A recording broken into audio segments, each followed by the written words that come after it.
Welcome to Meet the Thriller Author, the podcast where host Alan Peterson interviews mystery and thriller writers from around the world. A thriller author himself, Alan brings listeners engaging conversations with everyone from best-selling legends like Lee Child, Walter Mosley, Frida McFadden, and Dean Koontz to exciting new voices in the thriller and mystery genre. For show notes, archives, and more, visit thrillerauthors.com, where you can also check out Alan's own thriller novels and join the Thrilling Reads newsletter. And don't forget to rate and review Meet the Thriller Author on your favorite podcast platform, especially Apple Podcasts and Spotify. And now let's dive in. The latest episode starts right now. Hey everybody, this is Alan Peterson with Meet the Thriller Author. Today's guest on the podcast is Traci Hunter Abramson, former CIA officer, high school swimming coach, and award-winning author of more than 45 best-selling novels. Her newest thriller, Victim Number 8, will be released on October 7th. Traci, welcome to the podcast. Well, thanks for having me. Yeah. So thanks so much for coming on. And so you've had such a fantastic journey in going from the CIA to teaching in high school to now writing all these novels. Can you tell us just a little bit about for people who aren't familiar with you and your background, can you tell us a little bit about your journey from that to this? And I was recruited by the CIA out of college. And even though I always wanted to be a writer, it was one of those things where nobody does this for a real living. And so, of course, I graduated out of college with a degree in finance and international business, which is what brought me to the CIA's attention. I started writing for fun at the end of college. And then after 6 years with the agency, I left to raise my family and started coaching swimming and started writing. And I've just been kind of going solid in both ever since. I've actually just left the coaching world, but I think the writing part, even though I've been doing it since I left the agency, it took me like 6-7 years to get the first book published. So it sounds smooth, but it really wasn't. There's a lot of rocky roads in there. Yeah, that's what I've noticed doing this podcast over the years. Even the overnight sensations really aren't overnight sensations. No, never. Interesting. When I saw, when I was doing research in your background, was that you studied abroad in Venezuela. That really caught my attention because I lived in Venezuela for 9 years when I was a child. Oh, wow. Yeah, so there's an interesting connection there. Can you tell us a little bit about that? And has that that type of background helped you with your writing career? Oh my gosh, it's helped so much. I think living abroad always is helpful just because you understand culture so much better. But yeah, I went as a foreign exchange student during a summer between my junior and senior years of high school. And I lived in Caracas, and this was back when it was a safe place to be. Venezuela and Colombia kind of had a role reversal. Back then, Colombia was a place you would never want to go. And in fact, I was almost deported a couple of times, once to Brazil and once to Colombia because of my accent. They couldn't tell. They knew I wasn't native to Venezuela, but they couldn't tell that I wasn't a native speaker. And so they kind of got confused a little bit a couple of times. But then, yeah, we spent our weekends in Higuerote. So, which is great beaches. And of course you have everyone has a boat and you just go out on the water and you can see, 20 feet down and don't need a snorkel or anything. And anyway, it was an amazing experience. Venezuela to me at the time was kind of like Kansas. It was like the middle of the Latino world. And so your accent was easy. Mm-hmm. Everyone can understand you. I still can't understand people from Argentina, but that's okay. No, nobody can. Exactly. That in Puerto Rico. Yeah. Yeah, that was so funny. Yeah, because same thing whenever people find out that I live there, they're like, give me this look. I'm like, well, that was in the 70s. It's a little different nowadays. Yeah. I was there in the 80s. So funny, small world. Definitely. So you do draw back on those in your international background. I know you've traveled all over the world. What about like you're working for the CIA? Is that something?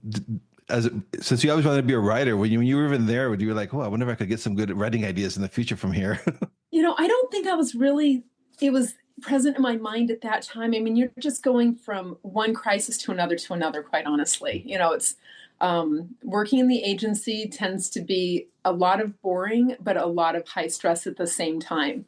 But now that when I started really writing, I couldn't believe how many things kind of came forward. But the funny thing is, every single time for probably my first 5 books, everything I put in that had any roots in reality, I was told by my editor that it wasn't realistic enough and I needed to change it. And so what happens in the real world and what happens in fiction, real world really is stranger. Yeah, so interesting. It is a delicate balance, right? You want to Yeah. realism, but you need to entertain. So that's something Yeah. that's in your mind when you're writing these. And Yeah. I mean, and I think it's that balance, both, it's the plausibility. You're taking pieces of reality and then making it where people would believe that it's real and having to change it, to make that aspect work. so we're now victim number 8. So that's the second book in the Luke Steele series. Yeah. So can you tell us a little bit about that? Like what inspired the series, the character, and any differences from writing the first one to the second one? So, I mean, the main character, Luke Steele, he's a military aide for the president. So he's a Marine Corps captain. And I had a friend, I live near Quantico Marine Base, so in Virginia. And one of my friends who was assigned there at the time ended up being the military aide. So he had that exact position. So seeing him go through that journey of those couple of years working for the president, he was in the end of Obama's term and beginning of Trump's first term. And, just being able to go into the White House in the different areas that the public can't go to was really helpful for me. And then the other main character, Amberlynn Reiner, is an FBI behavioral analyst. So that was one of those I had fun with. I met up with some people in the FBI up in New York at Thriller Fest a couple of years ago. And they just happened to have somebody talking on that. And I was like, oh my gosh, I worked with them when I was with the agency, but it was seeing that different aspect of them talking about it was really helpful. And as for the journey between the 2 books, I think that the second one was a little bit harder to write because, the first one, I just had to get the story down. I had one of the premises in there had been in my head for 20 years. And so I just had to make it work. This one, I was like, okay, what am I going to do? But one of the fun things was, I don't know if you've seen it. So here's the cover. So this cover shot is actually a photo I took when I was in Istanbul. And so I knew that I wanted to use something a little different as far as location and things. And that's what I do a lot of times when I travel. I don't know what I'm going to use until I get into the story. And that was just, I'd had a mention of Turkey in the first book, and I think it'd probably been because I'd been there recently, and I was like, oh, you know what, I'm just going to use this. So, it ends up being they think it's a serial killer, and then they're like, is it really a serial killer who'd killed this? It was an American journalist who died in Istanbul, and it's just really these 2 characters trying to figure out the journey. But it's fun having 2 people working together who are not, they normally wouldn't. You normally wouldn't have a military aide in an investigative role, and you normally, FBI behavioral analysts normally don't do that either. They're giving you the heart of what might be helpful, but they're not actually on boots on ground. So. Yeah, that's fascinating. You use your own picture for your cover. Can you tell us a little bit more about that? What is that process like? I never talked to an author who has used their own picture for the book cover. So, and it was totally the publisher's decision, but the original cover was a dark. They recolored it into a more of the golden look. Originally, it was more of a darker color, but when I took the photo, I'm like, oh my gosh, this could be the cover of a suspense novel. I'm like, it just looked creepy and everything. And so I showed it to one of the project managers, and she's like, oh my gosh, you're right. That you need to send that to me. And so I sent it to her. And when they went to do the graphic artists, they were just given that photo saying, hey, if you can make it work, see what you can do with this. And that's what they did.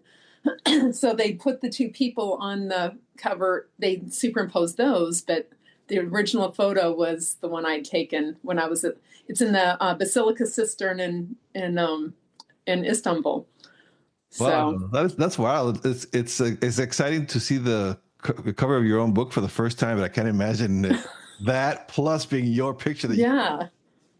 Do you ever imagine when you were snapping that picture? That would, Not at all. My husband was an amateur photographer for a while, and his theory is if you take 1,000 photos, one of them will be good.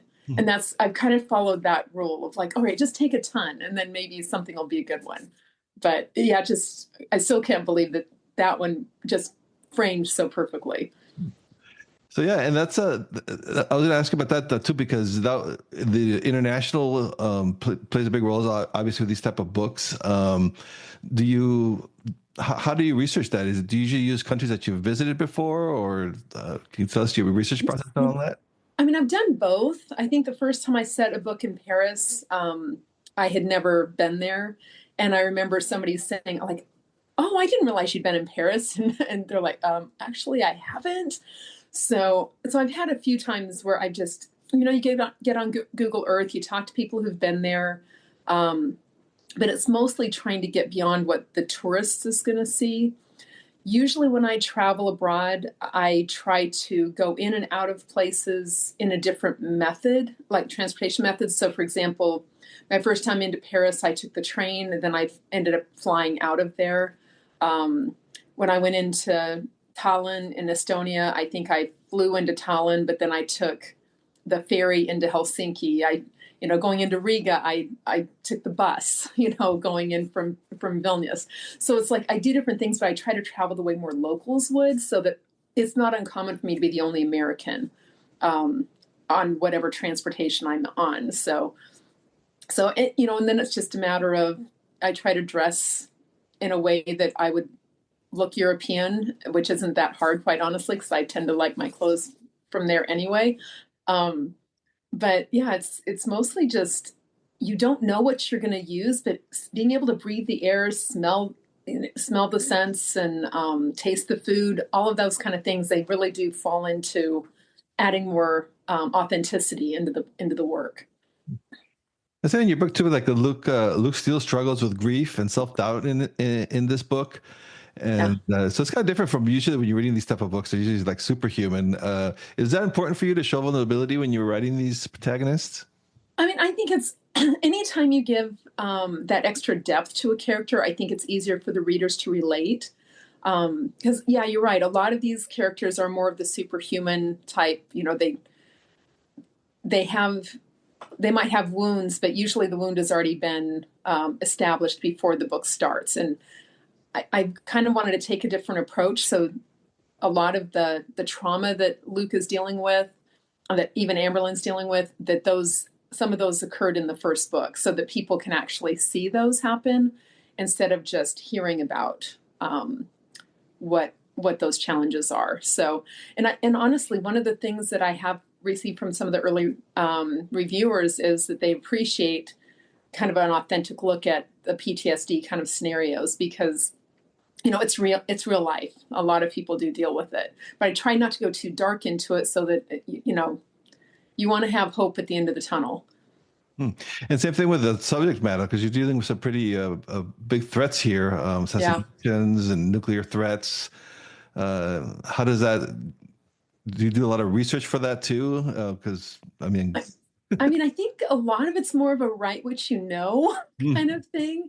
And so, and part of it, I have to have things that are a little bit not too realistic, just because the CIA does clear my books. So I have to make sure that nothing's too on point. But, it's mostly, you start with the question, what if? What if something like, what scary thing could happen that I might want to throw into a book and torment my characters with? And that's kind of what happens. I was also wondering too, because I saw that you've also written romance novels too. So what's the difference with the two genres? Do you approach them the same way? I'm just kind of curious about that, because they're so different. They are very different, and I will say almost every time I write a romance novel, inevitably somebody's like, don't forget, this is not a suspense. You need to actually, I have to spend more time in the characters' heads, and the pacing is a lot different. So, and I would say most of my romance novels, they do typically have a sports theme. So there's still some type of a suspense element. It's just in a different way. It's, you're still working toward a goal. So those tend to be a little bit easier for me, but trying to write a straight romance is always, it's a little bit like eating candy after dinner. Like it's a treat. It's something different from my normal, but after a while I'm like, okay, yeah, I can't have too much of this because it's hard. It's hard to switch gears. So Yeah, you want to go back to killing people, right? I know I kill people for a living. That's kind of what I do. Do you write the romance under your name, or is it under Yeah. a name? Oh, do you ever get confusion or cross confusion? It's funny. Most of the people who've been loyal fans, they're like, it doesn't matter what you write, we'll read it. And I was That's like, great. I love you guys so much. What do I say? Yeah, yeah, that's a great compliment. Yeah. I was wondering now too about getting into a little bit about your writing process. Also, like I know this gets asked all the time, but we're all curious. So are you a plotter? Do you like just start writing and figure the story as you go? So I am definitely a fingers on keyboard kind of girl. Like plot is a 4-letter word that is not one I use often. But yeah, I'm probably the most extreme as far as a discovery writer, pantser, however you want to term it, of anyone you'll find, because I really don't know anything about my story when I start. I typically try to have a character name, and I usually will have at least a base setting of where I'm starting the story, and that's about as far as I know when I go. Oh, that's great. Have you ever like I imagine the challenges with that is the dreaded writing yourself into a corner. Has that ever happened to you, and how do you deal with that? Yeah, I've only had it happen one time really bad, and it was going into a swim season. I had somebody like literally was taken hostage. I'm like, oh my gosh, this bad guy is so good. How is she ever going to get out of the situation? And that poor character sat there for 4 months all through swim season. I could not figure out what was going to happen. I finally, after state, sat down and said, okay, that's it. She's got to get out of this situation. So, I mean, it's just, I don't normally write myself into corners. It's not terribly common. Sometimes I'll find I took a wrong turn, but it's usually not more than a few hundred words worth of it.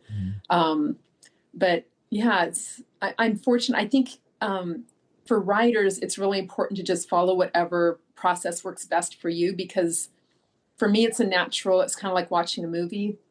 And, as viewers, we're watching things happen thinking, okay, these are the options of what could happen next.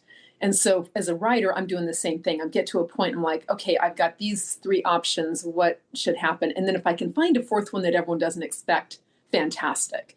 But sometimes I'll take one of the 3 and then throw another turn in, toward the end. But I just never know what I'm going to do. But wrong turns are not too frequent, thankfully. Well, 45 books, so it's obviously that process is working for you very well. So Yeah. I was also curious now about your writing habits. Do you write every day? And if so, do you like set word counts to keep yourself on track? Yeah. So the ideal is, typically I try to get about 2,000 words a day. Sometimes I'll drop it to 1,500. Sometimes I'm on deadline. It'll be a bit more than that. But really, when everything's going well, my favorite place to write is I typically write on my treadmill, like just walking on my treadmill. And then I also have like an exercise bike that has a desk on it. And so if I can do those 2 things, usually I can get, 1,000 to 1,500 words in a couple of hours. And then, of course, I'll probably fight for the next 5 hours to find the next 500 words or whatever. But yeah, so that's kind of, and I write, ideally, I typically try to do, Monday through Saturday. So if I'm having a really great week, Saturday turns into a half day. If it's been a really rough week, I'll go until midnight. So just depends on the week. And what do you use to write? Do you use Word or Scrivener or something else? So I originally draft in Scrivener. I have like one of those old AlphaSmart Neo word processors. Oh, yeah. That's what I normally like to draft on. I'm so much more efficient because I can't like go check my email or things like that. I can't be looking at what else is on the page. I just writing. And then I dump that into Scrivener. And then once I get through that first draft where I'm pretty sure that the structure is correct, then I dump everything into Word and I work my edits in Word. So it's a little of everything. But yeah. I love the Scrivener aspect because you can move the files. Like I don't always write in order. Mm-hmm. Sometimes I'm like, oh, here's an upcoming scene. I know this is going to happen, but I don't know when. And so being able to move things around is way easier in Scrivener. Yeah, I like that alpha tablet is kind of cool too. When you plug it in, you see the words flying into the. Oh yeah. Like, Like, oh, man, I wish I could type this fast. yeah. So that's interesting. So, and also another question I've been asking lately because I started wondering about these for the writers. Now, do you have music on? Do you need silence when you're writing? I don't write to music typically, but I don't need silence either. Like I'm normally in my down on my treadmill. I mean, if I typically don't like to hear like TV or anything in the background because that could be distracting. But you know, like I said, I live near Quantico, so it's not uncommon where I have sound effects, where I can hear the automatic weapons going off or the ordnance, target practice. And Marine One flies over me pretty regularly, which is the helicopter that takes the president to and from on the short distances. So anyway, I am very comfortable with background noise, but usually it's to my benefit. Yeah, that's great. And I discovered that last year when I was visiting in DC and I was at a coffee shop and the motorcades. I'm like, how do they get used to this every day? It was like the first time was kind of cool. Then after like 10 times, I'm like, okay, this is kind of weird. Like Yeah. like a motorcade was going by.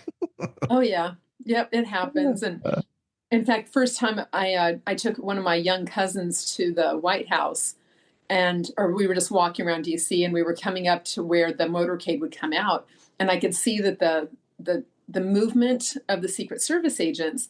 And so I told my niece or my cousin, I was like, hey, either we need to cross this area right now quickly, or else we're going to be stuck here for the next 10 minutes. And she looked at me like, what? And I said, just which one do you want to do? You want to be on this side or that side? And she's like, okay, that side. And the Secret Service agents were looking at me like, how do you know? I'm like, dude, I'm a local. Like, like, of course I know. So anyway, he just kind of laughed, but. I was curious to, with your background as a swimming coach, I have to ask because you've been able to dip your experiences in the CIA. What about as a swimming coach? Have you been able to use any of that in any of your books? Oh yeah, like I have a series that was Navy SEALs, so I did a lot with that. But special ops have been very frequently would visit my pool and look for, hey, do you have anybody that you could send our way? And I did end up having one young man who went for pre-buds, and I'm not sure. I know he ended up having to switch out for an early injury, but I was like, most of my guys, they're going to be officer bound if they're going military. These are like really, really bright young men and women, and a lot of times they're looking for the intelligence, but people who maybe are more interested in enlisting rather than doing the college route first. So, but yeah, I've used a lot. I've actually had a couple of my, I've had swimming as a background in a couple of books. So it's been fun. Use a lot of those characters. And I also had my swimmers, I'd be like, hey guys, I need a main character. And, like one girl, her name is Hadley, and she's like, oh, you can use mine. I'm like, do you want me to use your first name or last name? She goes, you can use both. I'm like, great. And so she was my character. And so it was fun. They'd help me choose covers, and when they'd give me like narrow down covers for my publisher and stuff. So it's been a lot of fun. I'm also curious too. Before you started writing thrillers yourself, were you a fan of the genre as a reader? I was. Like, I've always read. I'm really, really eclectic. It's like I would read just about anything. I mean, Sandra Brown, Nora Roberts were probably two that I read the most. But then, you'd have, the typical of like Tom Clancy and, Vince Flynn, Clive Cussler. I mean, a lot of those. What I would do though is David Baldacci and John Grisham were others. But a lot of those I would read, like, instead of reading everything by one author, I would read one by an author and read one by a different author. And I would just kind of keep rotating through. But I think that was really, really great for me because it helped me find my own voice when I started writing. I never felt like I was trying to imitate somebody else. So, but yes, I definitely enjoyed the genre. And it's been fun seeing some of those names, pop into different conferences I go to and things like that. Yeah, and I said on your website, you've actually spoken at it's a BoucherCon and VoucherCon, yeah, yeah. Thriller Fest, Killer Nashville. Do you enjoy that, connecting with other writers and readers at conferences? Can you tell us a little bit about that? Oh, I do. I think that's one of the best parts of being an author is connecting with other authors and then also connecting with the readers. But one thing I will say about the thriller community is I have found it to be very, very supportive. I mean, people are just, I mean, it's fun that you have a lot of people who have similar backgrounds to where I'm coming from, you know, that either have been in special ops or military service, the intelligence community, things like that. But also just, I mean, I remember at BoucherCon last year, Brad Thor had stopped me and was like, "Hey, are you Traci Abramson?" And I was like, "Yes." And he's introduced himself, and I was like, "Okay, this can I just tell you this is a surreal moment that you even know that I exist, much less who I am."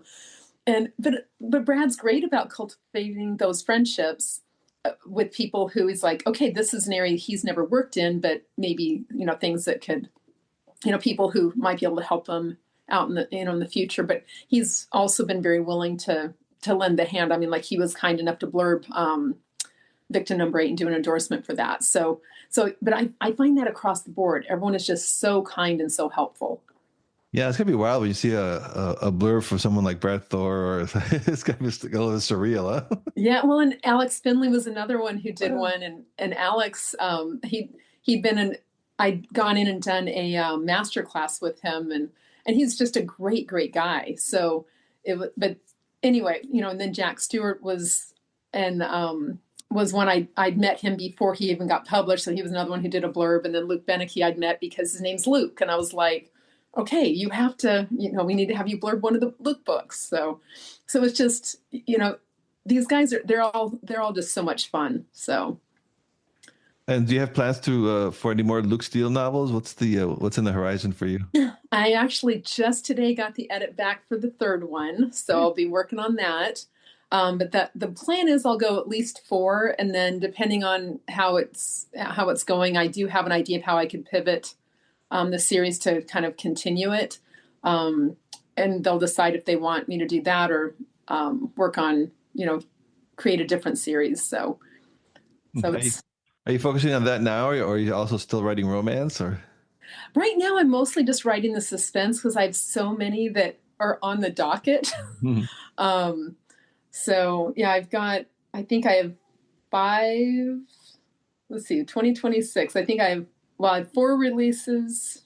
Yeah, 4 releases next year, including plus a couple of paperback releases next year. Wow. And then I think the same thing will happen in 2027. So yeah, I have to finish up all of the suspense books I have under contract, and then I can see if I get kind of take a little detour for a break or not. Yeah, a little breather. Yeah. Yeah. Okay. So now, final question that I always ask my guests is, and since you speak at conferences, this is awesome. Any advice for aspiring thriller writers that are listening to this show? So, I mean, honestly, the biggest thing that helped me when I started out was finding somebody who gave me really good, honest feedback. I know International Thriller Writers, ITW, has a critique program called Thrillertique, where you can they basically have critique groups that are set up, and people can get on the wait list for that. But whether it's something like that or through a local library or even just a trusted, it can be a trusted friend or family member, but it has to be somebody who's not going to just say how fabulous it is. They need to actually give you constructive criticism. But it's really helpful because when you do get that criticism later from an editor or somebody in the professional realm, you've already started learning how to implement that. And then, of course, the other thing would be going to those types of conferences, Thriller Fest and BoucherCon, Killer Nashville, any of those. It can really help you not only to advance your technique and your craft, but also to start making some of those connections with other people in the industry. All right, great advice. So before we go, can you share with listeners where they can find you online to learn more about your books? So it's just TraciAbramson.com. It's TraciAbramson. And then, of course, I'm same thing at Instagram. That's usually where you'll find what's happening next. Traci, thank you so much for joining me today. It's been a real pleasure talking with you. Well, thanks so much for having me.